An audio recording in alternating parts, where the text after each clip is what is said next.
Hey guys, just a quick review on the Quadlock's latest waterproof 12 volt to USB smart adapter, which is just an improved connector that allows the phone to only charge when the engine is on. So that's mainly what that does, to save on not draining the battery when it doesn't have to. So that's all the components that comes in the box. They come in the box. So that's the SAE adapter that connects the battery with the fuse, and then that's the other end of the SAE adapter, and puts out the USB 5 volts fast charging. So I use the shorter provided cable that came with a wireless charger just through the mount, and I use the rubber seal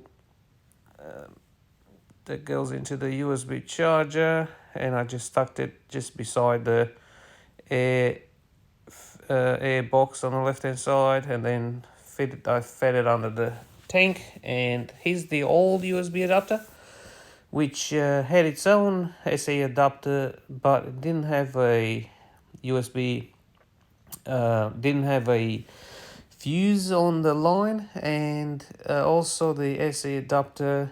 If I was to connect the old one with the new one, with the existing one, that leaves a little gap there. They don't meet all the way, so I decided to use the one that it came with, which not only has an external fuse, which the more fuses the better as far as I'm concerned. It's just a 3 amp fuse that it comes with by the looks of it, and also the connector, when joining, it joins properly, so it's there's no gaps there, to avoid any surprises, any unwanted touches there.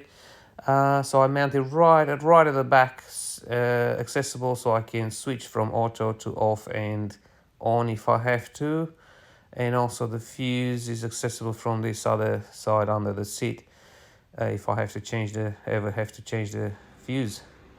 So here we go, just a test. The light is off on the charger, and current voltage 12.3, 12 up to 12.4 volts. And then as I turn the engine on,